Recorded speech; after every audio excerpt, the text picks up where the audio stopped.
Hello learners, welcome to my YouTube channel Social Warrior for Historical Content। जैसा कि आप सभी को पता है कि इस समय मैं आपको क्लास 12th की हिस्ट्री, जो हमारी एशियंट इंडिया की हिस्ट्री है, उसको मैं कवर करवा रहा हूँ। और अभी तक आज का जो हमारा लेक्चर होगा वो लेक्चर नंबर 5 होने वाला है, जो आज हम लोग एक नए तरीके से आपके साथ में आज प्रेजेंट हुआ हूँ इस लेक्चर को लेने के लिए। तो आई होप कि आप लोगों का भी एक्सपीरियंस अब मेरे साथ और ज़्यादा अच्छा होगा।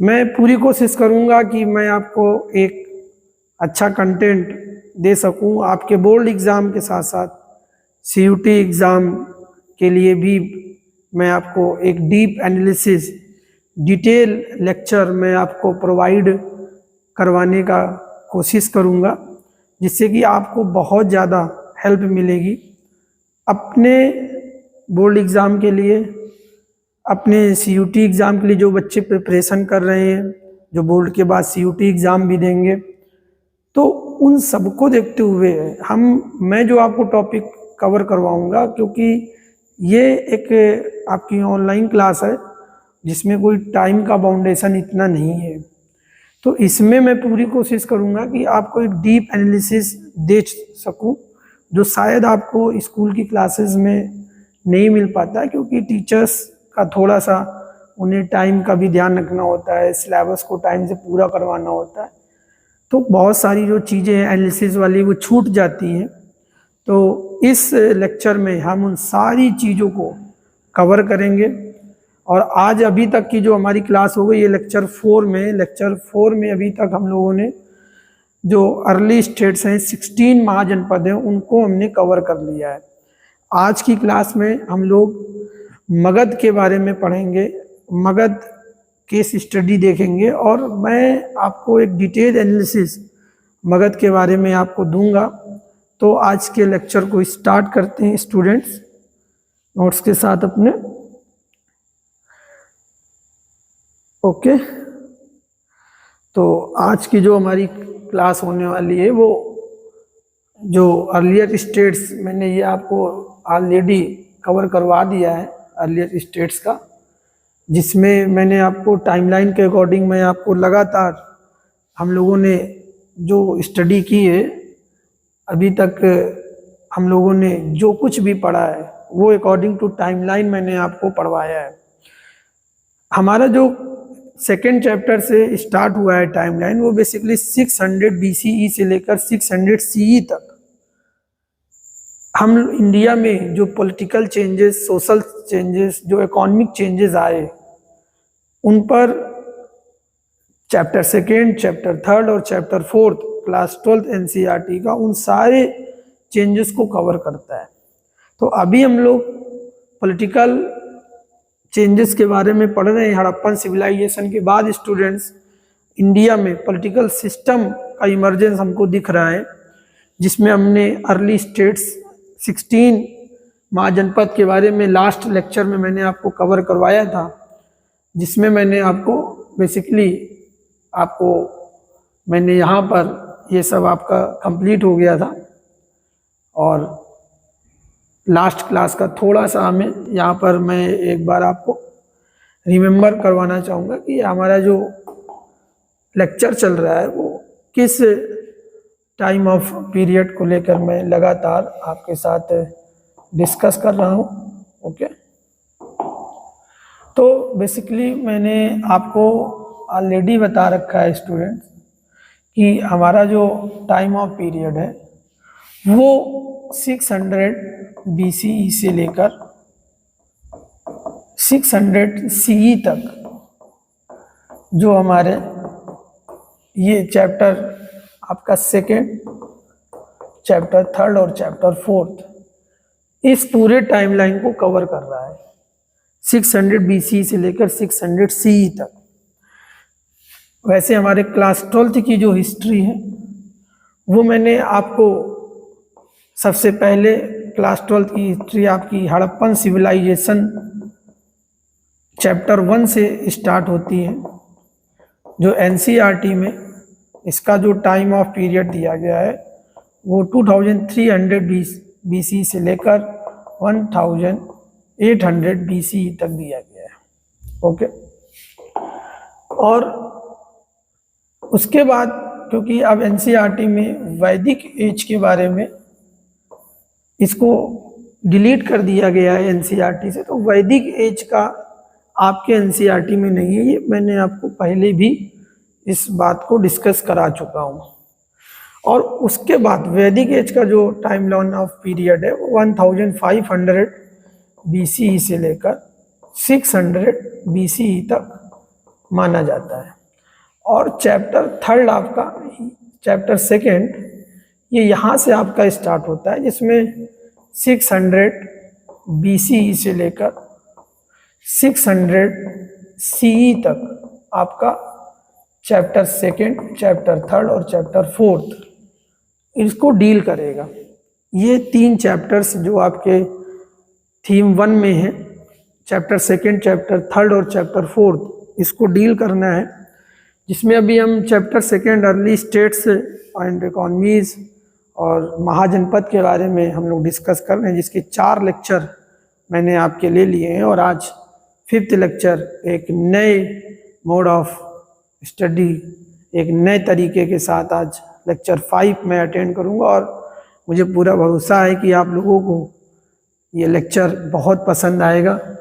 तो ज़्यादा टाइम हम इसको नहीं लेते हुए, मैं आपका टाइम इतना वेस्ट नहीं करूंगा और इसको और ज़्यादा इसको अपनी जल्दी से हम लोग अपने आज के लेक्चर को स्टार्ट करेंगे। ओके स्टूडेंट्स, तो अभी हम लोगों का जो लेक्चर 4th है ये यहाँ पे हम लोगों ने कवर कर लिया था बेसिकली। और द अर्लियर स्टेट्स 16 महाजनपद की लोकेशंस के बारे में एक बार हम लोग और एक बार डिस्कस करेंगे। लोकेशंस आपको मैप 1 में, ये आपका जो मैप 1 है, early states and there Capitals, तो इनका लोकेशन स्टूडेंट बहुत इम्पॉर्टेंट है। तो लोकेशंस हमें हमेशा देखना है कि कहाँ पर कौन सा आपका वो महाजनपद है, कहाँ पर वो लाई कर रहा है। तो इसको एक बार देख लेते हैं हम लोग। ओके, देखिए, तो जो आपका आप देखिए, तो ये आपका गंधार है। ओके, ये गंधार, और इसके बाद आपका इंद्रप्रस्थ, ये कुरु है, ये पंचाल है, ये आपका मत्स्य है, ये आपका अवंती है, चेदी है, और इसके बाद आपका काशी कोसला। और आज का जो लेक्चर बेसिकली पूरा फोकस होना है वो आपका मगध के ऊपर फोकस रहेगा, मगध। ओके, और ये अंग प्रदेश है, ये वंग है, ये वजी है। तो आपको इनका लोकेशन स्टूडेंट्स 16 अर्ली स्टेट्स और इनके कैपिटल्स का जो लोकेशन है वो बोर्ड एग्ज़ाम के लिए एज वेल एज आपका सीयूटी के लिए, या जो हमारे साथ दूसरे जो कॉम्पिटिटिव एग्ज़ाम के भी जो लोग स्टूडेंट्स जुड़े हुए हैं, तो लोकेशंस बहुत पूछी जाती है एग्ज़ाम में इनका, अर्ली स्टेट्स और कैपिटल्स का। तो इसको हर बार जब भी आप लोग अपना रिवीजन वर्क करेंगे तो आप इसको ज़रूर से ज़रूर आप इसको कंप्लीट करेंगे। हर बार आप इसको रिवीजन वर्क को ज़रूर देखेंगे। ओके स्टूडेंट्स, जिससे कि आपकी तैयारी और बेहतर हो सके। तो चलिए देखते हैं और आगे। तो ये तो आपका कवर हो गया है। ओके स्टूडेंट्स, तो आज का जो हमारा टॉपिक रहने वाला है वो 2.2 आपका ये रहेगा, फर्स्ट अमंग द 16 महाजनपद, मगध। तो मगध इतना पावरफुल क्यों था, उसके पीछे के सारे एनालिसिस को आज हम लोग इस लेक्चर में समझेंगे अच्छे से। तो स्टार्ट करते हैं आज के अपने लेक्चर को स्टूडेंट्स। ओके, देख लीजिए। तो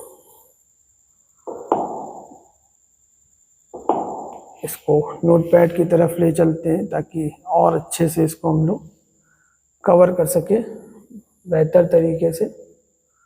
ओके, देखिए,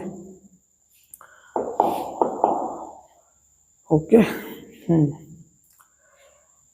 देखिए, तो आज मगध, तो मैंने आपको बताया है 16 आपके महाजनपद थे, 16 आपके महाजनपद, और उनमें से अब मैंने आपको बताया था क्योंकि ये सब आपस में इनकी फाइट होती थी, इनका आपस में इनके स्ट्रगल होते थे, और स्ट्रगल इनके बीच में जो कॉन्फ्लिक्ट्स थे, जो स्ट्रगल थे, वो रिसोर्सेज के लिए थे।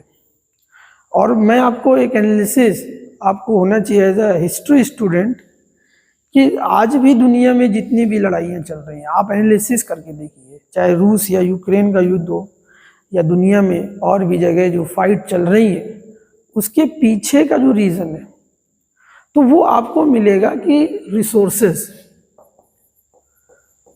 हर एक जो रीजनल पावर होती है वो ज़्यादा से ज़्यादा रिसोर्सेस को अपने उसमें कंट्रोल में रखना चाहती है, क्योंकि रिसोर्सेस आपको हेल्प करते हैं किन चीज़ में, रिसोर्सेस की मदद से ही हम अपनी स्टेट का डेवलपमेंट करते हैं। तो यहाँ पर भी बेटा जो कॉन्फ्लिक्ट्स आपको दिखेंगे आपस में इन 16 महाजनपदों में, वो बेसिकली किसके लिए होने वाला है, वो रिसोर्सेस के लिए होगा कि कौन ज़्यादा से ज़्यादा लैंड को कंट्रोल करेगा, ओके, कौन ज़्यादा से ज़्यादा जो रिवर रूट है उनको कंट्रोल करेगा, इसको लेकर ही स्ट्रगल है। कौन ज़्यादा से ज़्यादा मिनरल जो साइट्स हैं उनको कवर करेगा, उनको कंट्रोल करेगा, इनको लेकर ही इनके बीच में जो 16 महाजनपद हैं, बेसिकली मेन जो इनके बीच में कॉन्फ्लिक्ट होंगे वो इन्हीं चीज़ों को लेकर होंगे कि रिसोर्सेज को कौन ज़्यादा कंट्रोल करेगा। रिसोर्सेज मीन्स उस समय किस महाजनपद के पास ज़्यादा लैंड होगी, रिवर जो नदियाँ निकल रही हैं, क्योंकि आप अगर लोकेशन देखोगे इससे पूरे उस समय के अर्ली स्टेट्स का, तो ज़्यादातर आपको जो स्टेट्स मिलेंगे वो नॉर्दर्न इंडिया में लोकेटेड मिलेंगे, जहाँ पर आपको पता है बहुत सारी रिवर्स फ्लो हो रही हैं। और रिवर पर कंट्रोल का मतलब है कि आप एक रिवर रूट जो उस समय व्यापार होता था नदी के रास्ते, आप उसको कंट्रोल करेंगे तो आपको उससे टैक्स आएगा। तो बेसिकली हम इसी थीम पर चलेंगे और धीरे धीरे मैं आपको इसमें मगध, क्योंकि दिया गया है Magadh in present day Bihar became the most powerful mahajanapada, ये सबसे ज़्यादा ताकतवर महाजनपद बनेगा। तो इसको डिस्कस करते हैं, इसके एक एक चीज़ को मैं आपके साथ डिस्कस करूँगा। हो सकता है कि क्लास थोड़ा सा आपकी लेंथी हो जाए, आपकी बड़ी हो जाए, लेकिन आपको जिस तरह का एनालिसिस मिलेगा उससे आपको क्लास 12th के स्टूडेंट्स के साथ साथ जो दूसरे भी हमारे स्टूडेंट्स आएंगे, कम्पिटिटिव एग्ज़ाम, CUT एग्ज़ाम या जो भी कम्पिटिटिव एग्ज़ाम की प्रिपरेशन कर रहे हैं, उनके लिए भी एक लेक्चर काफ़ी हेल्पफुल होगा, क्योंकि इस लेक्चर में मैं काफ़ी डीप एनालिसिस आपके साथ करने वाला हूँ डिटेल में। तो लेट्स स्टार्ट टुडे लेक्चर। तो 2.2 first among the 16 Magadh between the 6th and the 4th century BC। तो क्या कह रहे हैं बेटा, 600 BCE से लेकर आपका 4th century BCE तक, ठीक है, 4th century BCE तक क्या कह रहे हैं, Magadh became the most powerful mahajanapada, Magadh became the most powerful mahajanapada. अब ये NCERT में इसी बात का एनालिसिस दिया गया है कि मगध सबसे ज़्यादा पावरफुल क्यों था, ठीक है। तो मॉडर्न हिस्टोरियंस इसको एक्सप्लेन कर रहे हैं कि modern historians explain that this development in a variety of ways. वो इस डेवलपमेंट को कई तरीके से आपको समझाने का प्रयास कर रहे हैं। उसके पीछे उन्होंने कई तर्क दिए हैं कि मगध इन सब में से जो 16 महाजनपद है, मगध ही क्यों इतना सबसे ज़्यादा पावरफुल था? तो उसके पीछे कई सारे रीजन्स हैं। एक तो उसकी लोकेशन, ठीक है, ज्योग्राफिकल लोकेशन उसकी जो मगध की है वो बहुत ही इम्पोर्टेंट, मैं कहूँगा स्ट्रैटेजिक, जो स्ट्रैटेजिक लोकेशन है वो मगध की है। मगध एक ऐसे एरिया में लोकेटेड है जहाँ पर मिनरल्स भी प्रेजेंट है, ठीक है। मगध पावरफुल क्यों है?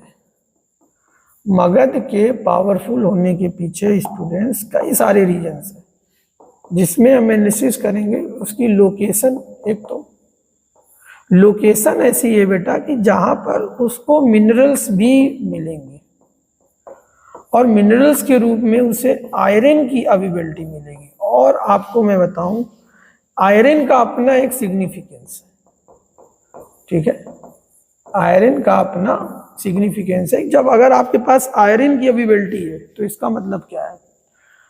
उस समय, क्योंकि आपको पता ही है, हड़प्पन सिविलाइजेशन एक ब्रॉन्ज एज सिविलाइजेशन थी और 600 BCE से लेकर 600 CE तक, इसी टाइम ऑफ पीरियड में आयरन का यूज काफी बढ़ जाता है। तो अगर आयरन पर उसकी मगध की जो कंट्रोलिंग है वो आयरन पर सबसे ज्यादा है, क्योंकि मगध की लोकेशन आप देखोगे तो आपको मॉडर्न डे बिहार, झारखंड मिलेगा, जहाँ पे आपको मिनरल आयरन ओर के प्रेजेंस बहुत है। तो अगर आयरन पर कंट्रोल उसका है तो आप बताइए आयरन का क्या महत्व है? तो आप समझिए कि एक तो उसके टूल्स और उसके वेपन्स, आप भारी मात्रा में इनका प्रोडक्शन कर सकते हैं लार्ज क्वांटिटी में। और जिसके पास टूल्स और वेपन्स हैं वो पावरफुल बनेगा कि नहीं बनेगा? आप बताइए। बनेगा। जिसके पास टूल्स और वेपन्स हैं वो पावरफुल बनेगा ही बनेगा। तो इसी तरीके से हमें पूरे इसको एनालिसिस करना है स्टूडेंट्स, ठीक है। देखिए, तो नोट करते भी जाइएगा, जिन बच्चों को नोट करना है तो आप लोग नोट जरूर कीजिएगा, जिससे कि किसी भी तरह की आपको प्रॉब्लम ना आए। ओके, देख लीजिए।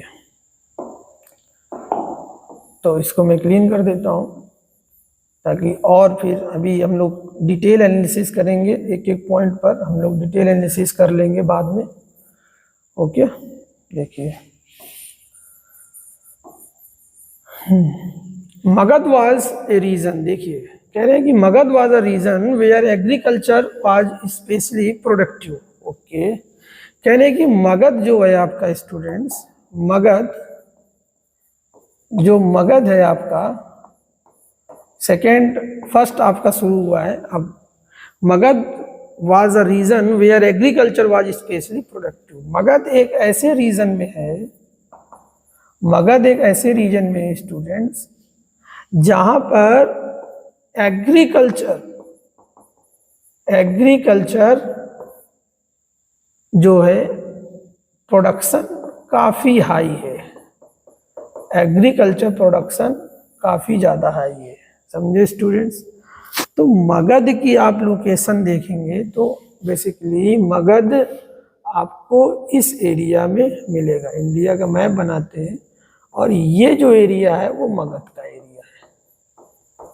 ओके, अब यहाँ पर आपको पता है कि इस एरिया में माउंटेन, जो हिमालयन रिवर्स है, वो काफ़ी ज़्यादा पेरिलियर आपको फ्लो होती हुई दिखेंगी, ठीक है।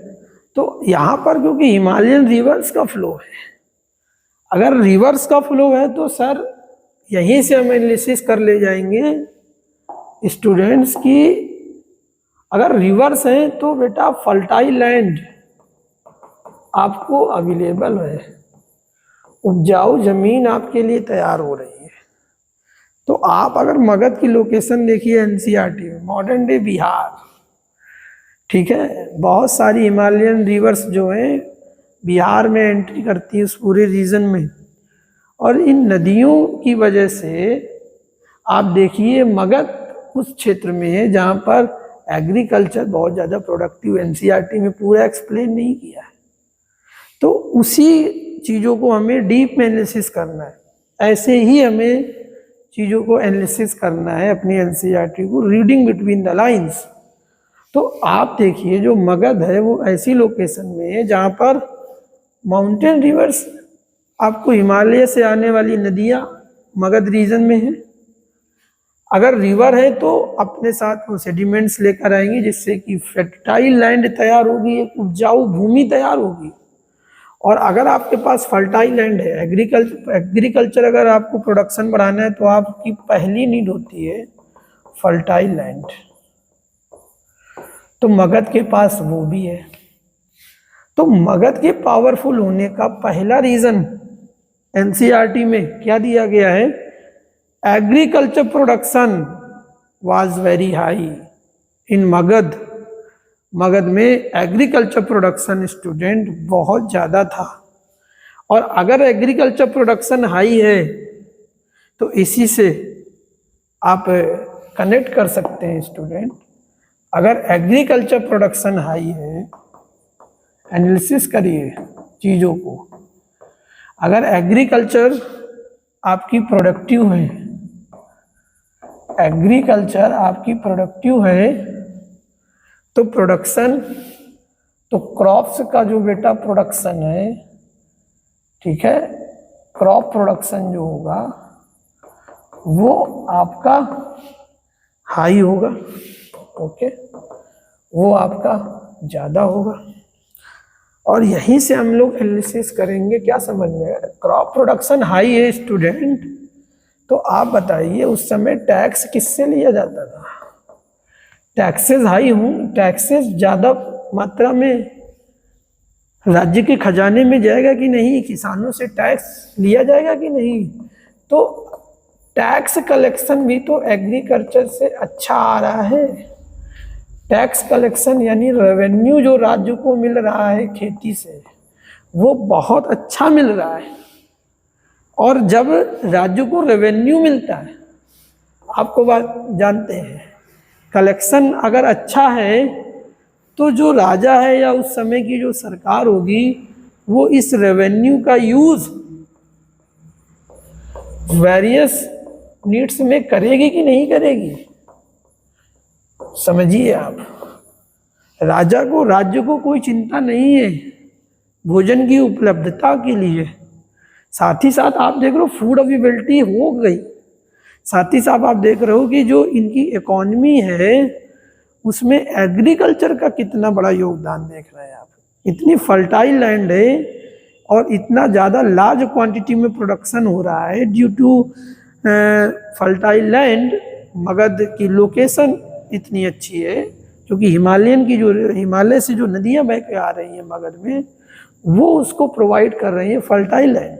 और फर्टाइल लैंड है तो जिसकी वजह से क्रॉप प्रोडक्शन हाई है, टैक्स कलेक्शन अच्छा है, ओके, ये बात एनालिसिस किया आपने। तो टैक्स कलेक्शन अच्छा है, रेवेन्यू आएगा अच्छे से, तो उस रेवेन्यू का यूज़ किया जाएगा अलग अलग नीड्स में। हम कह सकते हैं कि सर उस रेवेन्यू को राज्य इस्तेमाल कर सकता है आर्मी को स्टैंड करने में, ठीक है, आर्मी बिल्ड करने में, बोलिए या साहब, आर्मी बिल्ड करने में यूज़ कर सकता है, सेना के लिए उस रेवेन्यू का यूज़ कर सकता है। उसी रेवेन्यू से वो एडमिनिस्ट्रेशन में उस पैसे को खर्च कर सकता है, ठीक। तो आप देखिए, आप इन चीज़ों में पैसा अगर आपके पास होगा तभी तो आप खर्च करेंगे। तो मगध जो पावरफुल है उसके पीछे सेवरल रीजन्स हैं, जिसमें कि हम पहले रीजन को इतना डीप एनालिसिस कर रहे हैं, जिसमें हम देख रहे हैं कि फर्टाइल लैंड होने की वजह से उसका एग्रीकल्चर अच्छा होगा। और एग्रीकल्चर अच्छा होगा इसका मतलब है कि क्रॉप प्रोडक्शन उसका हाई होगा, टैक्स उसका रेवेन्यू बहुत अच्छा जनरेट हो रहा होगा। और हम ये कह सकते हैं, वी कैन से दैट कि सर उस रेवेन्यू का यूज़ वेरियस नीड्स में किया जा रहा होगा, ठीक है, आर्मी में यूज़ किया जा रहा होगा, एडमिनिस्ट्रेशन में यूज़ किया जा रहा होगा उस रेवेन्यू का। तो नेक्स्ट सेकेंड पॉइंट अब हम लोग फिर से डिस्कस करेंगे, ओके। इसको क्लीन करते हैं, एक एक पॉइंट को हम लोग कि मगध क्यों पावरफुल है उसको मैं आपको पूरी तरीके से डिटेल एनालिसिस आपके साथ मैं आज करने वाला हूँ। मगध के पावरफुल होने के पीछे का रीज़न क्या है, तो ये पहला आप आई होप कि आप नोट्स बना रहे होंगे, तो नोट्स जरूर बनाएंगे सभी स्टूडेंट्स, ताकि किसी भी तरह का कोई भी कंफ्यूजन आपको बाद में जब आप रिवीजन करें तो आपको कोई भी प्रॉब्लम ना आए। तो एक आपका हो गया।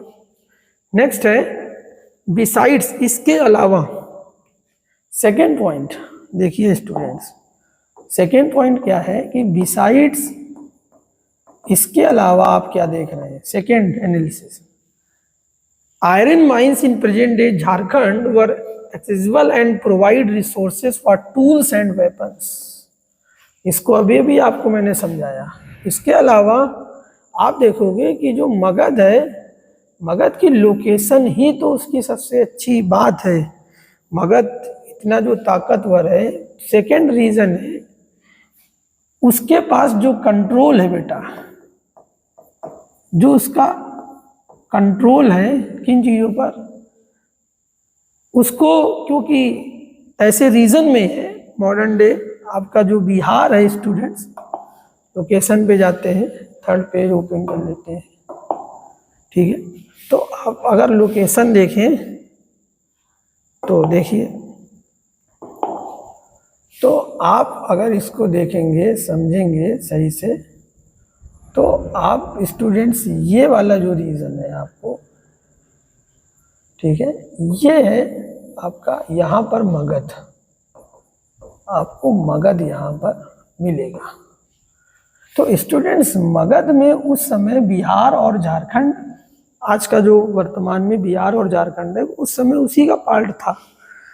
तो आप क्लास 10th में जानी गए हैं कि ये जो इलाका है ये आपका आयरन और माइंस का इलाका है। यहाँ पर आपको आयरन और की यहाँ पर माइनिंग होती है, यहाँ पे ये माइंस मिनरल्स पाया जाता है।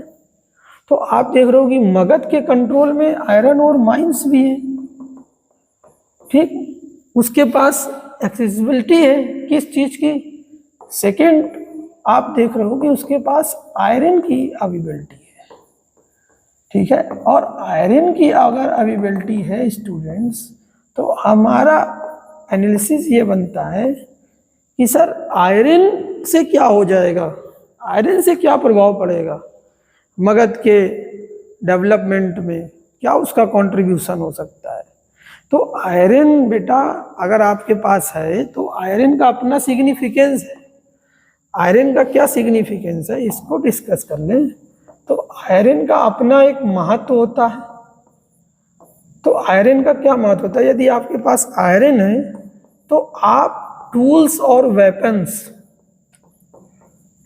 वेपन्स लार्ज क्वांटिटी में बना सकते हैं। और आपको पता है इन टूल्स का यूज किया जा सकता है एग्रीकल्चर में। तो जब एग्रीकल्चर में आप मॉडर्न टेक्नोलॉजी यूज करोगे, उस समय के हिसाब से जब आप एग्रीकल्चर में टूल्स यूज करेंगे तो आप अपने एग्रीकल्चर को और अधिक प्रोडक्टिव बना देंगे, और अधिक प्रोडक्टिव हो जाएगा तो रेवेन्यू स्टेट को और ज़्यादा मिलेगा। तो टूल्स उसके एग्रीकल्चर को और ज़्यादा प्रोडक्टिव बना रहे हैं। और टूल्स की वजह से एक एनालिसिस यहाँ पर और आपको करना है कि टूल्स सिर्फ एग्रीकल्चर के लिए ही नहीं, अगर आयरन का सिग्निफिकेंस और समझना है तो आप देखिए कि जो टूल्स बन रहे हैं स्टूडेंट्स, तो वो टूल्स भी वेरियस टाइप्स के होंगे, वो टूल्स भी आपके वेरियस टाइप्स के टूल्स होंगे जो एग्रीकल्चर से लेकर उस समय जो आर्टिसियंस थे वो भी यूज़ कर रहे होंगे। तो आप देखिए टूल्स की वजह से इकोनॉमी में एक्यूपेशन में डाइवर्सिटी आना शुरू हो जाएगी। यस और नो, एनालिसिस कीजिए। एक्यूपेशन में डाइवर्सिटी आपको दिखेगी। कुछ लोग अब आर्टिसियंस भी तो बनेंगे, ठीक है। लोहे से वो कुछ ना कुछ ऐसा टूल बनाएंगे जिससे वो कोई ना कोई स्मॉल इंडस्ट्री भी शुरू कर लेंगे वो। तो आप देख रहे हो कि इकोनॉमी में एक्यूपेशनल डाइवर्सिटी की शुरुआत हो रही है मगध में। ओके, और जिस तरीके का आप एनालिसिस कर रहे हैं मगध को लेकर, तो ये आपके बहुत ही डीप एनालिसिस है। जो लोग कम्पिटिटिव एग्ज़ाम की भी तैयारी कर रहे हैं उनके लिए ये बहुत हेल्पफुल है। साथ ही साथ बोर्ड स्टूडेंट्स के लिए तो आप समझ ही सकते हैं कि आपको किस तरीके का एनालिसिस मिल रहा है CUT एग्ज़ाम्स के लिए, कम्पिटिटिव एग्ज़ाम्स के लिए। तो आप एनालिसिस करिए, आप भी सोचिए, थिंकिंग कीजिए कि किस तरीके से हम स्टडी करते हैं, और आप भी इसी तरीके से मैं कहूँगा कि थिंकिंग जरूर करें। जब भी आप कोई भी सब्जेक्ट पढ़ें तो आप इसी तरीके से reading between the lines, NCERT में रीडिंग बिटवीन द लाइंस सबसे ज़्यादा इम्पोर्टेंट है। ओके, तो कंटिन्यू करते हैं। तो टूल्स की वजह से मैंने बताया कि टूल्स भी वेरियस टाइप्स के आपको दिख रहे हैं, टूल्स भी आपको वेरियस टाइप्स के दिख रहे हैं। और टूल्स जब वेरियस टाइप्स के दिख रहे हैं तो इकोनॉमी में एक्यूपेशनल डाइवर्सिटी दिख रही है, जिसमें आप देख रहे हो कि आर्टिसियंस भी आपको दिखेंगे। ठीक है, अब आर्टिसियंस अगर आपको दिखेंगे तो आप कह सकते हो कि कुछ स्मॉल स्केल पर प्रोडक्शन करेंगे और कुछ लार्ज स्केल पर प्रोडक्शन करेंगे। और जब बेटा लार्ज स्केल पर प्रोडक्शन होता है तो एम्प्लॉयमेंट जनरेट भी होता है, एम्प्लॉयमेंट अपॉर्चुनिटीज भी क्रिएट होती हैं। ठीक है, तो आप देख रहे हो कि मगध में आयरन की वजह से उनके जो नागरिक हैं उनको एक्यूपेशनल डाइवर्सिटी मिल रही है। और किसी भी स्टेट के लिए, कंट्री के लिए, उसकी इकोनॉमी को अगर यदि आपको ग्रोथ देनी है तो एक्यूपेशनल डाइवर्सिटी होना बहुत जरूरी है। आपने क्लास 10th में पढ़ा है ना, sectors of the Indian economy, जिसमें आपने प्राइमरी, सेकेंडरी और सर्विस सेक्टर आपने पढ़ा क्लास 10th में। ठीक है, तो आप देखिए ना, प्राइमरी सेक्टर उनका स्ट्रॉन्ग है, सेकेंडरी सेक्टर आप देख रहे हो कि यहाँ से बनना शुरू हो रहा है। और जब इस तरीके की चीज़ें आएंगी आर्टिसियंस लोग, तो धीरे से सर्विस से, और जब राज्य आपका बड़ा हो जाएगा, इन्हीं सब चीज़ों से जब राज्य आपका बड़ा हो जाएगा तो आपको एडमिनिस्ट्रेटिव सर्विस भी देनी पड़ेगी, एडमिनिस्ट्रेशन लाना पड़ेगा। इन सारी चीज़ों को मैनेज करने के लिए यदि ट्रेड होगा, आप बताइए, यहाँ पर जब व्यापार हो रहा है तो व्यापार को आप मैनेज करेंगे कि नहीं करेंगे? उसके लिए एडमिनिस्ट्रेशन बिल्ड करेंगे। तो एडमिनिस्ट्रेशन किस में आता है? सर्विस में। और सर्विस तो आप देखिए तीनों सेक्टर आपको मगध में दिख रहे हैं। प्राइमरी सबसे पहले मिला आपको एग्रीकल्चर, तो आपको दिख रहा है कि तीनों सेक्टर का आपको दिख रहा है कि सर तीनों सेक्टर मगध में इमर्ज हो रहे हैं। तो टूल्स का सिग्निफिकेंस, आपका आयरन का सिग्निफिकेंस बहुत ज़्यादा आपको देख रहे हैं कि किस तरीके से वो मगध की ग्रोथ में एक इम्पॉर्टेंट रोल प्ले कर रहा है, मगध की ग्रोथ में आयरन। ओके, और दूसरा वो कह रहा है कि आयरन की वजह से मगध के पास वेपन्स बहुत होंगे। अब वो आयरन से बहुत सारे वेपन्स का प्रोडक्शन करेंगे और वेपन्स का प्रोडक्शन करके वो अपनी आर्मी को पावरफुल बना देंगे। ओके, और अगर आपकी सेना ताकतवर है तो आप दूसरे जो स्टेट्स हैं आप उनके रिसोर्स को कंट्रोल करेंगे कि नहीं करेंगे? आप वॉर होगा और जिसके पास पावरफुल आर्मी है, तो वॉर की सिचुएशन में क्या होता है, वॉर की सिचुएशन में जिसकी आर्मी पावरफुल है उसके विन होने के जो परसेंटेज ऑफ चांसेस है वो बढ़ते हैं कि नहीं बढ़ते हैं। तो आप यहीं से एनालिसिस कर लीजिए कि जो मगध है, अगर मगध का किसी और महाजनपद के साथ कोई वॉर होता है तो उस स्थिति में जीतने की संभावना किसकी ज़्यादा है, वो मगध की है, क्योंकि मगध ज़्यादा स्ट्रांग है ड्यू टू वेपन्स, उसके पास हथियार है। और जैसे आप समझ सकते हैं ना कि अमेरिका आज दुनिया में हम कहते हैं कि अमेरिका सुपर पावर है, अमेरिका सुपर पावर है। तो क्यों है, उसके पीछे का रीज़न क्या है? क्योंकि स्टूडेंट्स, अमेरिका इसलिए सुपर पावर है क्योंकि उसके पास दुनिया की सबसे मोस्ट एडवांस उनकी आर्मी है। अमेरिका के पास जिस तरह के हथियार हैं उसकी कल्पना भी आप नहीं कर सकते, मैं भी नहीं कर सकता हूँ, क्योंकि बहुत सारे वेपन्स तो अमेरिका के सीक्रेट हैं। अमेरिका इसीलिए दुनिया का दादा है। तो मगध आप देख रहे हो क्यों ताकतवर है, क्योंकि उसका जो भी एक स्टेट के ग्रोथ में जो आपको चीज़ें चाहिए वो मगध के पास है। नंबर 1, फर्टाइल लैंड, लोगों को भोजन की उपलब्धता है।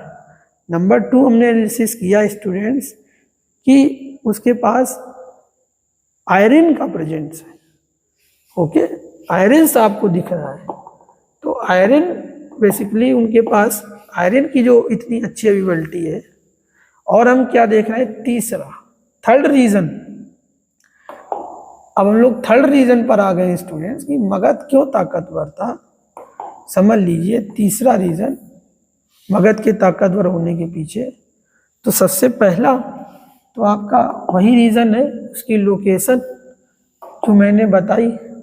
तो यहाँ पर आप देखोगे जो आज का बिहार और झारखंड जो एरिया है स्टूडेंट्स, झारखंड एरिया, आप ये पाओगे स्टूडेंट्स कि यहाँ पर आपको फॉरेस्ट एरिया भी खूब मिलेगा। फॉरेस्ट एरिया, फर्टाइल लैंड है ना बेटा, तो जंगल भी बहुत है। और जंगल की होने की वजह से एक और उसके लिए एक फैक्टर और ऐड हो गया उसकी ग्रोथ में। क्या फैक्टर ऐड हो गया, देखिए उसकी ग्रोथ में एक फैक्टर फॉरेस्ट की वजह से अब उसके पास 2 तरह एनसीईआरटी में दिया गया है। जंगल में कौन, तो जंगल में हाथी, ये दिया गया है एनसीईआरटी में स्टूडेंट्स कि एलिफेंट, उसके पास हाथी बहुत भारी संख्या में उसको मगध के पास मिल रहे हैं हाथी। एलिफेंट उसके रीजन में है मगध के, और हाथी का मगध जो है वो क्या यूज कर रहा है अपनी आर्मी में, वो एलिफेंट को यूज कर रहे हैं, हाथी को। और बेटा जैसे कि आज मॉडर्न डे में मैं आपको बता देता हूँ, जिस तरीके से मॉडर्न डे में आर्मी के अंदर टैंक का इम्पोर्टेंट है, सिमिलर उस समय हाथी भी उसी भूमिका में रहता था। जिसके पास जितने ज़्यादा हाथी उसकी सेना मानी जाती थी वो उतनी ही मजबूत। तो फॉरेस्ट रीजन होने की वजह से स्टूडेंट्स मगध के पास हाथी की एक बहुत अच्छी उपलब्धता थी, हाथियों की, जिसकी वजह से मगध की सेना और ज़्यादा ताकतवर आपको होती हुई दिखाई देगी। एक तो मगध की सेना के पास वेपन्स हैं, हथियार हैं, और दूसरा आप क्या देख रहे हैं कि सर उनके पास एलिफेंट भी है। और एलिफेंट का महत्व मैंने आपको बता दिया। अब हाथी के ऊपर बैठकर आप युद्ध करेंगे, लड़ाई लड़ेंगे, तो आप नीचे वाले जो सैनिक हैं आप उसको इजीली आप उसे डिफीट दे सकते हैं, क्योंकि आप हाथी के ऊपर बैठे हैं। तो हाथियों की विशाल सेना मगध के पास थी। तो जो दूसरे राज्यों से जब उनका कॉन्फ्लिक्ट होता था तो वो एडवांटेज की स्थिति में रहते थे, और इसी वजह से तो आप देखोगे धीरे धीरे सारे महाजनपदों को कंट्रोल करना शुरू कर देगा मगध, सबको जीतता जाएगा, सबसे युद्ध होता जाएगा, और फिर मगध एक अंपायर में बदल जाएगा, एक साम्राज्य में बदल जाएगा मगध। और इस मगध के ऊपर कई डायनेस्टीज ने रूल किया, वो हम लोग फर्दर क्लासेस में, फर्दर लेक्चर्स में कवर करेंगे। तो इसी को और कंटिन्यू करते हैं। तो आपको मैंने एलिफेंट का बताया कि elephant an important component, elephant an important component, elephant an important component of the army. Underline कीजिएगा, हाथी भी सेना का एक महत्वपूर्ण हिस्सा है। और मगध में were found in forest in the region, और मगध के क्षेत्र में हाथी पाए जाते थे। Also the Ganga and its tributaries provided a means of cheap and convenient communication।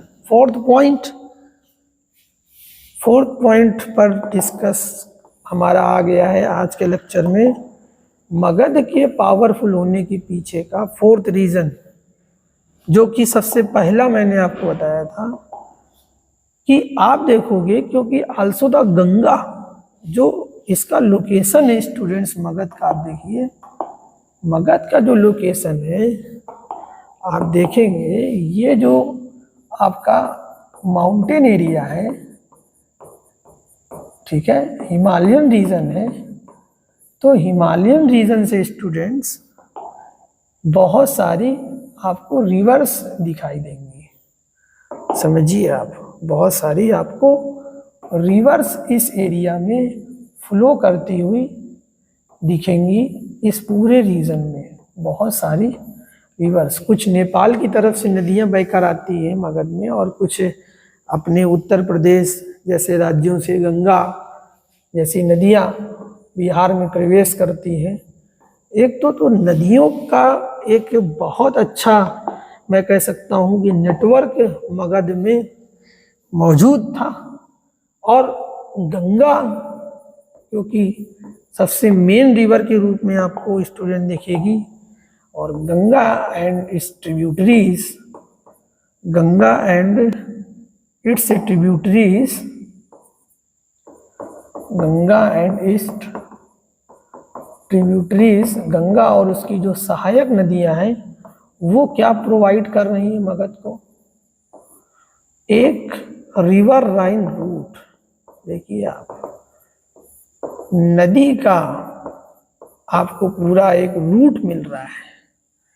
Trade and commerce, जितना व्यापार हो रहा है, ठीक है स्टूडेंट्स, जो भी ट्रेड हो रहा है, व्यापार हो रहा है, जो नदियों से होता था उस समय, ठीक है, उस समय कोई, इस समय जिस तरीके से गाड़ियां हमारे पास, जो रेलगाड़ियां हैं, रेलवे है, ठीक है, माल ढुलाई के लिए आज जहाज हैं, शिप हैं, उस तरीके से उस तरह के ट्रांसपोर्ट सिस्टम तो एग्जिस्ट नहीं करता था उस टाइम ऑफ पीरियड में। तो उस टाइम ऑफ पीरियड में ज़्यादातर जो बेटा ट्रेड होता था वो नदियों के रास्ते से ही होता था, वाटर ट्रांसपोर्ट। तो आप देखोगे कि मगध के ताकतवर होने के पीछे जो चौथा रीज़न, आपको फोर्थ रीज़न समझ में आ रहा है, वो क्या है कि जो गंगा और उसकी जो ट्रिब्यूटरीज हैं provided a means of cheap and convenient communication, ठीक है, वो जो गंगा और उसकी सहायक नदियां हैं वो उसको एक चीप, सस्ता और सुविधाजनक, चीप एंड कन्वीनियंट, ठीक है, चीप एंड कन्वीनियंट ट्रांसपोर्ट उसको प्रोवाइड करते हैं। ट्रांसपोर्ट फैसिलिटी मैं कह सकता हूँ वो मगध को मिल रही है, ठीक है। This is the fourth reason ये हमको मिला मगध के पावरफुल होने का। लेक्चर के लास्ट में सारे रीजन्स को हम लोग पूरा इसको और अच्छे से, तो अब मैं जो मगध के ताकतवर होने के पीछे जो सारे रीजन्स हैं उनको एक साथ अब डिस्कस करते हैं। क्या क्या हम लोगों ने, तो फर्स्ट नंबर कि मगध क्यों पावरफुल है। मगध के पावरफुल होने के पीछे स्टूडेंट्स जो रीजंस हैं वो इस तरह से। नंबर 1 एनालिसिस आपने कर लिया है, आई होप सभी बच्चों को। नंबर 1 क्या है, फर्स्ट नंबर एग्रीकल्चर, जो उनका प्रोडक्शन है वो आपका उनका बहुत हाई है, जो उनके रेवेन्यू में एक बहुत अच्छा सोर्स ऑफ रेवेन्यू है एग्रीकल्चर। दूसरा हम देख रहे हैं कि उनके पास आयरन और जो है वो उसकी अवेलेबिलिटी बहुत अच्छी है, ठीक है, उनके पास अवेलेबिलिटी बहुत अच्छी है और इसकी मदद से वो टूल्स और वेपन्स डेवलप कर रहे हैं। और तीसरा हम देख रहे हैं स्टूडेंट्स कि उनके पास एलिफेंट आपको मिलेंगे जो यूज़ किए जा रहे हैं बेसिकली आर्मी के अंदर, ठीक है। वेपन्स भी आर्मी में यूज़ किए जाए, इससे आर्मी और ताकतवर हो रही है। और फोर्थ नंबर हम देख रहे हैं रिवर रूट, गंगा और उसकी जो ट्रिब्यूटरीज हैं वो उसको चीप एंड कन्वीनियंट ट्रांसपोर्ट उसको अवेलेबल करा रहे हैं, जिसकी वजह से ये जो रीजन सामने आपको दिख रहे हैं, अभी तक हमने इन्हीं रीजन्स को डिस्कस किया है और फर्दर क्लासेस में मैं और अन्य जो रीजन्स हैं उनको मैं डिस्कस करूँगा। ओके स्टूडेंट्स, जो और भी रीजन्स हैं तो नेक्स्ट लेक्चर्स में मैं आपको और अधिक मगध के बारे में हम लोग देखेंगे। तो आज की जो क्लास है उसको हम लोग यहीं पर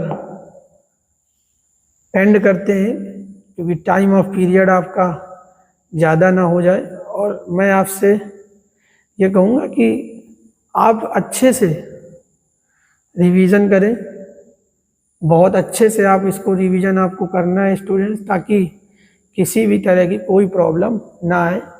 और मैं आपको भरोसा दिलाता हूँ कि जो हमारा सेकंड चैप्टर हमारा जो स्टार्ट हुआ है, जिस पर आज हम लोग मगध के ऊपर हम लोगों ने काफ़ी डिस्कस किया है, उसमें इस चैप्टर को हम लोग बहुत अच्छे से कंप्लीट करेंगे।